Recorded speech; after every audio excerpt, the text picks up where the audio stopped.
Hello' viewers, পুনৰ এটা সোৱাদ লগা ৰেচিপিৰ ভিডিঅ' লৈ আপোনালোকৰ ওচৰলৈ আহিছোঁ। আৰু আজিৰ এই ৰেচিপিটো হৈছে সৰিয়হ আৰু জলকীয়াৰে বনোৱা চাটনি বা আচাৰ ৰেচিপি। আমি প্ৰায় বহুতেই এইবিধ আচাৰ বা চাটনি বিয়া ঘৰত খাইছোঁৱে নহয় জানো, আৰু খাই খুব ভাল লাগে। সেয়েহে ভাবিলোঁ আজি ময়ো এই ৰেচিপিটো ঘৰত ট্ৰাই কৰোঁ আৰু কেনেকৈনো বনালোঁ আপোনালোকৰ লগত তাৰ ৰেচিপিটো শ্বেয়াৰ কৰোঁ। তেন্তে পলম নকৰি বলক ভিডিঅ'টো আৰম্ভ কৰোঁ।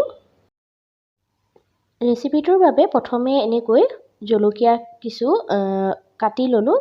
ইয়াত মই ৰঙা আৰু সেউজীয়া দুই ৰঙৰ জলকীয়া ব্যৱহাৰ কৰিছোঁ। আৰু জলকীয়াখিনি অকণমান বেছি জ্বলা বিধৰ হ'লে আচাৰখিনি খাবলৈ ভাল হয়। আনফালে এইখিনি ল'লোঁ মই সৰিয়হখিনি প্ৰায় 10 পৰা 15 মিনিট নিমখ পানীত অকণমান সময় তিয়াই থ'লোঁ আৰু এতিয়া পানীখিনি টুকি ল'লোঁ। আৰু এইখিনি এতিয়া মই পিচি ল'ম। আৰু এয়া মই ধুনীয়াকৈ পিচি ল'লোঁ, কিন্তু আপোনালোকে দেখা পাইছে ইয়াত মই একেবাৰে ফাইন পেষ্ট কৰা নাই। আৰু আমাৰ যি চাটনি তাৰ কাৰণে এনেকৈয়ে ৰাখিব লাগিব। মাজে মাজে অকণমান গোটা গোটা সৰিয়হৰ গুটি কিছুমান বা ভাপটো থাকিলেহে এই যি চাটনিটো খাই ভাল লাগে বা ইয়াৰ টেষ্টটো ওলায়। সেয়েহে যেতিয়া আমি পেষ্টটো বনাম তাত বেছি পানী আমি ব্যৱহাৰ কৰিব নালাগে, খুব অকণমান পানী আমি ব্যৱহাৰ কৰিম। এখন কেৰাহীত এনেকৈ তেল গৰম কৰি ল'লোঁ আৰু তেলখিনি গৰম হোৱাত তাত ½ টিস্পুন কালজিৰা এড কৰি দিলোঁ।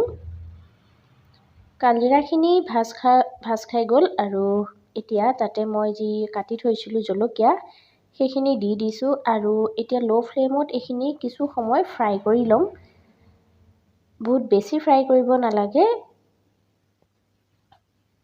আৰু দেখা পাইছে মই জলকীয়াখিনি ধুনীয়াকৈ ফ্ৰাই কৰি ল'লোঁ। ইয়াতে সামান্য নিমখ দিছোঁ আৰু সৰিয়হখিনি পিছোঁতেও মই অকণমান নিমখ দিছিলোঁ। সেয়েহে এতিয়া মই যেতিয়া জলকীয়াখিনি নিমখ দিছোঁ আন্দাজমতে দি দিছোঁ। জলকীয়াখিনি ধুনীয়াকৈ ফ্ৰাই হৈ গ'ল আৰু এতিয়া যি সৰিয়হৰ পেষ্ট আছিল সেই পেষ্টখিনি দি দিছোঁ আৰু ভালদৰে জলকীয়াখিনিৰ লগত মিহলাই কিছু সময় ল' ফ্লেমতে ফ্ৰাই কৰি ল'ম। সৰিয়হখিনিৰ পৰা যেতিয়া এটা কেঁচা গোন্ধ নাইকিয়া হ'ব তেতিয়ালৈকে আমি এইখিনি ল' ফ্লেমতে এনেকৈ ফ্ৰাই কৰি থাকিম।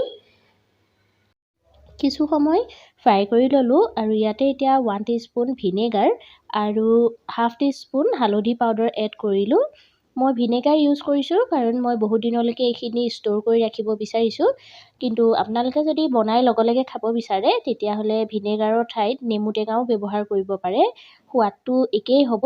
আৰু যদিহে বনাই বহুত দিনলৈকে ষ্ট'ৰ কৰি ৰাখিব বিচাৰে তেন্তে নেমু টেঙাৰ ঠাইত আপোনালোকে ভিনেগাৰ ব্যৱহাৰ কৰিব পাৰে। আৰু তেতিয়া ইয়াৰ সোৱাদটোও ভাল হৈ থাকিব আৰু আচাৰখিনিও বহুত দিনলৈকে এনেকৈ ভাল হৈ থাকিব। কিছু সময় ফ্ৰাই কৰি ল'লোঁ আৰু আমাৰ সৰিয়হ আৰু জলকীয়াৰ চাটনি ৰেডি হৈ গ'ল। আৰু দেখা পালে খুব সহজতে বনাব পৰা এবিধ ৰেচিপি। এতিয়া মই এইখিনি ঠাণ্ডা হ'বলৈ দিম, তাৰপিছত এটা বটলত ভৰাই ল'ম। আচাৰখিনি ঠাণ্ডা হোৱাত মই এটা এনেকৈ বটলত ভৰাই ল'লোঁ। আৰু চিচাৰ বৈয়ামত ভৰালে আচাৰবিলাক খুব দিনলৈকে ভাল হৈ থাকে।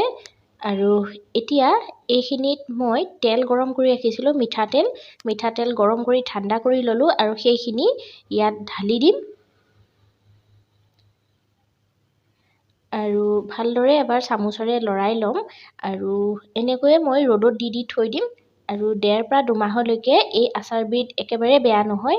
ধুনীয়াকৈ ষ্ট'ৰ কৰি ৰাখিলে 1.5 পৰা 2 মাহলৈকে খাব পাৰি। তেন্তে এই সুন্দৰ আৰু সহজ ৰেচিপিটো আপোনালোকৰ কেনে লাগিল মোক কমেণ্ট বক্সত জনাবলৈ নাপাহৰিব। আৰু যদিহে ভিডিঅ'টো চাই ভাল পালে তেন্তে লাইক কৰিব, শ্বেয়াৰ কৰিব আৰু নতুন ভিউৱাৰ্ছসকলে মোৰ চেনেলটো ছাবস্ক্ৰাইব কৰি কাষত থকা বেল আইকনটো প্ৰেছ কৰিবলৈ নাপাহৰিব। তেন্তে পুনৰ এটা নতুন ভিডিঅ' লৈ আপোনালোকৰ ওচৰলৈ আহিম। আজিলৈ ধন্যবাদ।